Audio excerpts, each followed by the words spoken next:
Khanpur corruption की निशानदही पर असिस्टेंट कमिश्नर मोहम्मद फ़हीम अकबर और ASP Syed Salim Shah Ehsaas cash program central normal school पहुंच गए। रिटेलर्स डिवाइस ऑनर मौके से फरार हो गए। असिस्टेंट कमिश्नर मोहम्मद फ़हीम ने इंचार्ज एहसास प्रोग्राम खानपुर मैडम सुगरा को फ़ौरन कैश डिवाइस ऑनर को सेंटर पहुंचने का कह दिया। इस मौके पर असिस्टेंट कमिश्नर मोहम्मद फ़हीम का कहना था कि ये मालूमात आ रही थी कि फ़ी खातून से 1000 से 2000 रुपये कटौती की जा रही है। किसी भी शख्स को गरीबों को लूटने की इजाज़त नहीं देंगे। ये मुस्तहिक लोगों का हक है।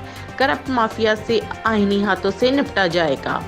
जबकि एएसपी सलीम शाह ने मुलाजमीन को हिदायत की कि डिवाइस ऑनर और मुस्तहिक खवातीन सेंटर में दाखिल होंगी। गैर मुतल्लका अफराद का दाखिला बंद कर दिया गया है। उन्होंने खवातीन से कटौती करने वालों की निशानदही मुतल्लिका पुलिस एहलकारों को करने की हिदायत की।